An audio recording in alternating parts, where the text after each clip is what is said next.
You're doing cardio 5 times a week, you're eating less than you ever have, and the scales don't want to move. Here's the uncomfortable truth. Cardio might be the issue. Hello, I'm Charlie and I'm the co-founder of Potential Coaching, and over the past 3 years, we've helped transform over 500 people's lives. If you're looking for help with your weight loss journey, there'll be a link in the description below. So what we want to look at is the first thing I've always found is cardio can spike your hunger. On a day where you might not have the willpower or you might not be as prepared, you can end up eating more foods. So let's look at it as you go and do some cardio, you burn 400 calories. You've not prepped your dinner, you've not prepped your food, you go past the drive-thru on the way home. Oh look, you're eating 600 calories back without even noticing. This might not happen for everyone, but I always find that an increase in cardio will always cause an increase in appetite. You'll be eating so much more than you realize, and it's just because I think endurance, you're burning carbs, you're depleting glycogen stores, so you're gonna have cravings come back stronger, wanting to have them extra carbs. The second point is too much cardio can actually eat away at your muscle. Now, if you're not going to the gym, you're not doing strength training, you're not adding stimuluses to your body, you're going to start to notice that you're going to lose muscle as well as body fat, because the muscle is not being tested, it's not being trained, it's not being activated, so your body's just going to look at it as waste. Why do I need to supply more energy to these muscles that I don't need? If you look at, let's say, a marathon runner, they're all naturally skinnier because their body realizes they don't need all the muscle.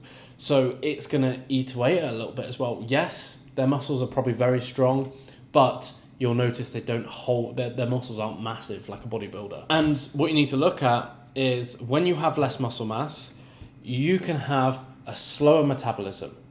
The reason being is out of muscle, body fat, muscle requires more calories to maintain. If you look at, let's say, Arnold Schwarzenegger or Chris Bumstead, their calories for when they were in a deficit cutting could have been around 2,500 to 3,000 calories. Whereas for a normal average person, that could be their growth phase, that could be their maintenance. Or the main thing to look at is they've got so much more muscle, which means they need more calories to maintain that muscle. The third point will be your body adapts fast. So every type of training, whether strength training or endurance training, your body will adapt, and it always needs new adaptations, new stimulus to test it.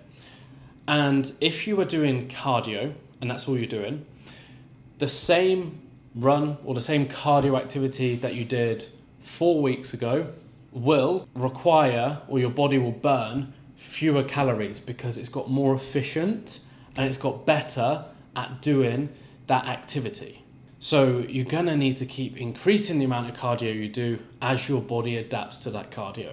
It's the same with weight training. You always increase the weight because your body adjusts to that weight. The fourth thing to look at is the compensation effect.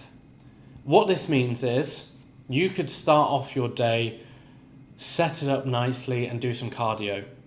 And you could be in a great position. Oh, I've gone to the gym and I've done an hour of cardio, but your body could start to move less the rest of the day. What happens is people, when they do their cardio early, they could end up sitting down for the rest of the day because their body's too tired, it's too stressed from the previous activity. And because you're in a deficit, you're not recovering as much, which again means you're going to move less. So it can be counterproductive sometimes if you're doing your cardio in the morning, which I actually do recommend. But if you're doing heavy amounts of cardio, you then could find that you're not moving as much as the rest of the day. The best way to look at it when you're doing cardio is don't count any of that movement that you do in that cardio towards your step goal.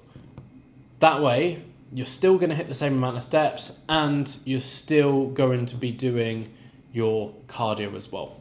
Means you get the perfect amount of burn. Because what a lot of people can do is increase the cardio but count that cardio towards their steps. So they're doing incline walking for 20 minutes. They'll count that extra 20 minutes there into their step goal. And basically what that means is they're not really changing much. If you're going to add cardio in, or if you're doing cardio, you need a separate step goal. So what I want you to do instead, don't feel like you have to go and tank 5 days of cardio to get results. What I want you to look at is lifting weights. Make sure you're stimulating the body, maintaining that muscle mass.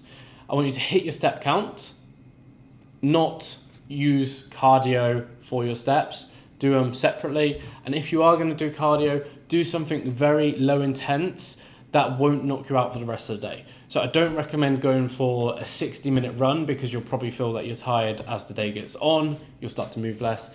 Do 20 minutes incline walking on the treadmill.